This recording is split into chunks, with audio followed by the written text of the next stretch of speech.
Hello everyone, यहाँ हेर्न सक्नुहुन्छ म चाहिँ आज दुर्गा मन्दिर गएर थिएँ। हामीहरूको यहाँ छेउमै छ, बेसी टाढा त होइन। र यहाँ हामीले चाहिँ प्रसादहरू किन्दैछौँ। यहाँ कति दाम हो त्यो सबै त्यो गरेर यहाँ मन्दिरमा यहाँ हेर्न सक्नुहुन्छ। बाहिर चाहिँ यस्तो छ र पस्यौँ हामी चाहिँ मन्दिरमा। अब जाँदैछौँ।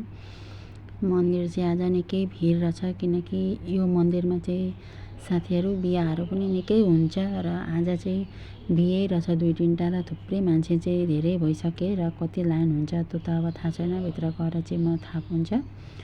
र यहाँ हेर्न सक्नुहुन्छ दियोहरू मजाले यहीँ बाल्यौँ।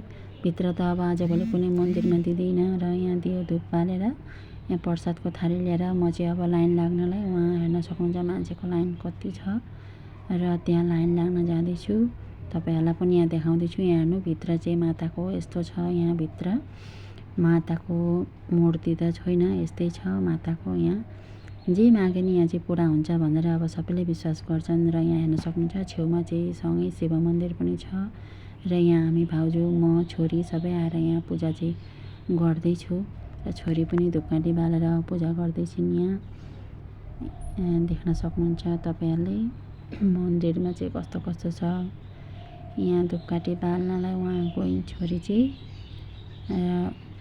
नसकेर मलाई यहाँ हेर्न सक्नुहुन्छ साथीहरू। म तपाईँहरूलाई बाहिरको चाहिँ देखाउँदैछु। अब उतो निस्किने गेट हो त्यो, यहाँ हेर्न सक्नुहुन्छ।